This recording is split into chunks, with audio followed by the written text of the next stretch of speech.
नमस्कार, ज्ञान की डिजिटल दुनिया धी रेडियो में आपका स्वागत है। मेरा नाम है केसरी।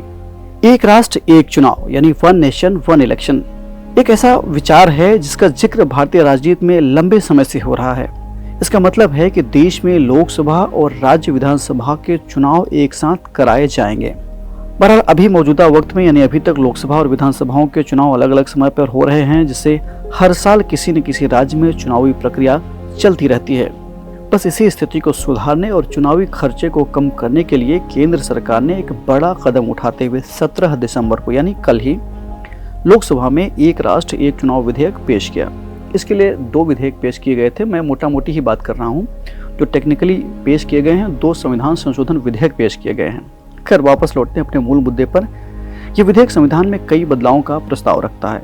सबसे अहम अनुच्छेद है अनुच्छेद 82A, जिसके तहत लोकसभा और राज्य विधानसभा में चुनाव एक साथ कराए जाने का प्रावधान किया जाएगा। इस अनुच्छेद में एक नियत तिथि फिक्स डेट यानी एक विशेष तारीख तय की जाएगी जिस दिन पूरे देश में चुनाव कराए जाएंगे। इसके अलावा कुछ राज्यों के विधानसभा कार्यकाल को जरूरत पड़ने पर घटाया भी जा सकता है। यदि किसी कारणवश विधानसभा चुनाव लोकसभा चुनाव के साथ नहीं हो पाते तो चुनाव आयोग राष्ट्रपति की अनुमति से बाद में चुनाव करा सकता है। विधेयक के तहत अनुच्छेद 83, 172 और 327 में भी संशोधन किया जाएगा। अनुच्छेद 83 यानी लोकसभा का कार्यकाल 5 साल तय रहेगा। अगर लोकसभा जल्दी भंग हो जाती है तो उसे मध्यावधि यानी मिड टर्म चुनाव माना जाएगा। अनुच्छेद 172 यानी राज्यों की विधानसभाओं का कार्यकाल भी इसी तर्ज पर तय होगा। भंग होने पर चुनाव शेष कार्यकाल के हिसाब से होंगे। अनुच्छेद 327, इसमें राज्य विधानसभाओं के चुनाव पर संसद के अधिकार को और बढ़ाया जाएगा। हालांकि भारत में आज़ादी के बाद 1951, 1957, 1962 और 1967 में लोकसभा और विधानसभा के चुनाव एक साथ कराए गए थे, लेकिन राज्यों में राजनीतिक अस्थिरता और समय से पहले सरकारों के भंग होने के कारण ये प्रक्रिया बाधित हो गई। बहरहाल अभी एक राष्ट्र एक चुनाव को लागू करने के लिए अब जो बिल पेश किया गया है उसे संयुक्त संसदीय समिति यानी ज्वाइंट पार्लियामेंट्री कमेटी को भेजा जाएगा। अब ये जेपीसी यानी ज्वाइंट पार्लियामेंट्री कमेटी क्या होता है, जरा इसकी चर्चा करते हैं। एक्चुअली ये जेपीसी किसी विधेयक या मुद्दे की गहन जांच के लिए गठित की जाने वाली एक विशेष समिति होती है जिसमें लोकसभा और राज्यसभा दोनों के सदस्य शामिल होते हैं। जेपीसी का गठन संसद के एक सदन द्वारा प्रस्ताव पारित कर दूसरे सदन की सहमति से होता है। इसमें विभिन्न दलों के सदस्य होते हैं और समिति का अध्यक्ष लोकसभा स्पीकर द्वारा चुना जाता है। जेपीसी का काम होता है विधेयक की समीक्षा करना, संबंधित पक्षों और विशेषज्ञों से सुझाव लेना और अपनी रिपोर्ट तैयार करके संसद के दोनों सदनों को सौंपना। अब इसकी रिपोर्ट आने के बाद संसद में बहस होती है और विधेयक पर मतदान के बाद इसे आगे बढ़ाया जाता है। रिपोर्ट पेश होने के बाद जेपीसी का एग्जिस्टेंस खत्म हो जाता है।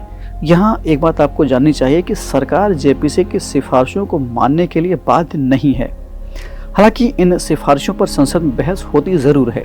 देश में अब तक कई मामलों में जांच करने के लिए या इस पर चर्चा करने के लिए जेपीसी का गठन किया जा चुका है, जिसमें काफ़ी बहुचर्चित मामला रहा है बोफोर्स तोप का मामला जो रहा है 1987 का, हर्षद मेहता स्टॉक मार्केट वाला जो घोटाला है 1992 का, केतन पारेख शेयर बाजार घोटाला 2001 का, राष्ट्रीय नागरिक रजिस्टर यानी एनआरसी 2016 का, व्यक्तिगत डेटा संरक्षण विधेयक 2019 वाला और वक्फ बोर्ड संशोधन विधेयक 2024 जो अभी काफ़ी ज्वलंत मुद्दा है। ये सारे मामलों के लिए जेपीसी का गठन किया जा चुका है। अब इस विधेयक में स्थानीय निकाय चुनावों को छोड़कर लोकसभा और विधानसभा चुनाव एक साथ कराने का प्रपोजल है। इससे न केवल चुनावी खर्च कम होगा बल्कि चुनाव के दौरान होने वाले राजनीतिक अस्थिरता और प्रशासनिक कामकाज में भी बाधा कम होगी। अब इसे लागू करना वन नेशन वन इलेक्शन को इतना आसान नहीं है। इसके लिए संविधान में व्यापक संशोधन की जरूरत होगी, राजनीतिक सहमति बनाने की जरूरत होगी, तकनीकी रूप से मजबूत चुनावी व्यवस्था की जरूरत होगी, जिसका जिक्र मैंने अभी शुरुआत में किया है। हालांकि अपोजिशन लगातार इसका विरोध कर रहा है, उसके अपने तर्क हैं। एक राष्ट्र एक चुनाव भारतीय लोकतंत्र में एक बड़ा बदलाव साबित हो सकता है, लेकिन इसमें विपक्ष की भी सहमति उसको भी विश्वास में लेकर ही किया जाना चाहिए। इससे चुनावी प्रक्रिया व्यवस्थित होगी, लेकिन कुछ लोग इसे व्यवहारिक चुनौतियों से भरा मानते हैं। आपकी क्या राय है हमें कमेंट बॉक्स में ज़रूर बताइए। अभी के लिए इतना ही, हम फिर मिलेंगे एक नई जानकारी के साथ। तब तक के लिए मुझे दीजिए इजाज़त। नमस्कार।